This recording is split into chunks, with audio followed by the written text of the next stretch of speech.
चैतन्यचरितामृत मध्य लीला 6.236 एतकहि महाप्रभु आइल निज स्थाने से हैते महाभट्टाचार्य खंडिल अभिमाने. So having spoken this, Lord Chaitanya came to Nijasthane, his own abode. So the Chaitanya Charitamrita has told us that his Nijasthan was Gambhira, but it doesn't repeatedly refer to Gambhira because often the requirement of poetic meter and rhyme is more easily fulfilled by using the word Nijasthana. So Gambhira will also be used elsewhere, but in this chapter repeatedly, whenever it is referred to, it is referred usually by Nijasthana. So Chaitanya Mahaprabhu came back to his home, his residence, and now it is said that Khandila Abhimani, that Sarvabhauma's pride ended thus. So, it is pride that keeps us away from Krishna.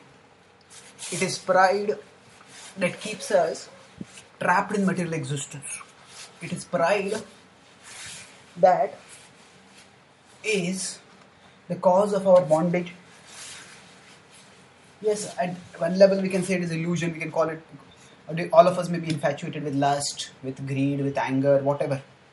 Yes, that is all true. But then, Abhiman. Abhiman basically means the idea that we deserve honor, and not just that we deserve honor, the idea that we are honorable and we are glorious independent of Krishna. It is not that our need for self-esteem is to be crushed in bhakti. It is not that we can't do glorious things, but the fact is we need to do it all in relationship with Krishna, not in disconnection from Krishna. So, Khandile Abhimane, it is said. Sarvabhauma's pride ended. Now, if we look at the whole pastime, Sarvabhauma, has he acted as a really proud person? Now, if you see, overall he has been very cultured.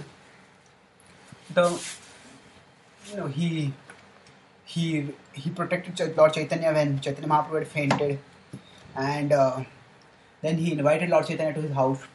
Another sannyasi, Chaitanya Mahaprabhu sannyasi, he served Lord Chaitanya by giving him food. So he arranged for a home for for a place of residence for Lord Chaitanya. He treated him almost in a paternal way. So where exactly was the pride, and how exactly has that pride ended? So there are different kinds of prides also. There is a pride which is right in your face. People walk with their nose high in the sky. They look down at others through their nose. They keep their chin high up, and they often don't pay attention when others are speaking. They are so filled with themselves. That is the gross kind of pride, where people, they want everyone to praise them and they don't care for anyone else. Sarvabhauma does not have that kind of pride. Definitely not. He was far too cultured for that. His kind of pride was different. The pride that he had was the pride of considering that he knew the truth. So, for example, he thought that he knew the scripture, he knew the conclusion of Vedanta. Firstly, he thought that he was so learned that he said, I can teach Lord Chaitanya. Then further, when he was told that Lord Chaitanya is God, he did not accept that. He debated that. Further, he thought that he knew the conclusion of scripture in terms of that the absolute truth is impersonal. Chaitanya Mahaprabhu corrected that. And the ultimate expression of pride is the minimization or rejection of devotion. Atheists, they are proud in the sense that they reject devotion entirely. Not only they reject devotion, they reject God Himself. Whereas impersonalists, they are proud in the sense that they minimize devotion. They may not reject bhakti entirely, but they say, oh, this whole idea of worshipping a form, this is for less intelligent people. Once one becomes more spiritually evolved, then one goes beyond the formless to the form, beyond the form to the formless. So they call themselves not theistic but transtheistic. They think that the ultimate perfection of religion is to go beyond God, to realize that we ourselves are God. This is a deep misunderstanding. It's a deep misunderstanding, and we need to gradually but surely overcome this misunderstanding. So how do we overcome it? By giving up the idea that we know better.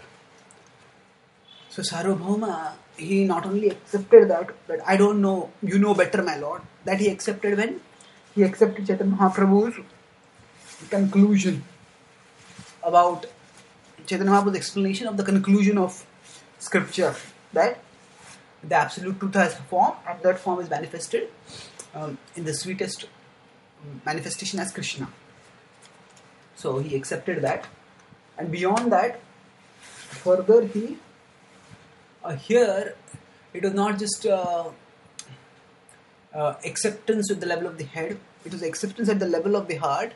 And not only had he accepted Krishna, but Krishna had also accepted him, in the sense that he had great faith in Krishna, and Krishna had reinforced the faith within him, as was manifested in his strong, spontaneous, sublime faith in the potency of Krishna Prasad.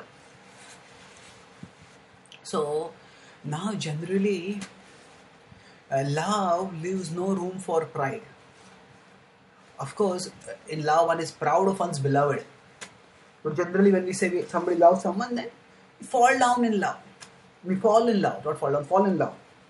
Fall in love, and the idea is that one is no longer obsessed with one's own greatness, but one is captivated by another's greatness, and one feels conquered by the other person's greatness. Now in material life, when people say that they are fallen in love, often it is just infatuation, and what they consider as the other person's greatness, that may well just be something superficial. Oh, a man is attracted to a woman's beauty, a woman is attracted to a man's wealth, and there is nothing much more than that. But with respect to Krishna, he is truly all attractive, supremely all attractive, supremely and eternally all attractive. And when we become attracted to him, that is our greatest fortune. It is this fortune that we have the opportunity to relish when we take shelter of him and we absorb ourselves in him. So it is our pride that prevents us from taking shelter of Krishna, and when we give up pride and take shelter of Krishna, we attain the greatest fortune. So here it is said, Khandile, the fact that Sarvabhauma had taken such unduplicitous, unreserved shelter of Krishna indicated that now he had no pride remaining. His pride had been destroyed, and his pure devotion had not only awakened but had filled and flooded his heart, thereby making him an exalted devotee who henceforward will be an intimate associate of Lord Chaitanya, as the ensuing narrative in Chaitanya Charitamrita will depict. Thank you.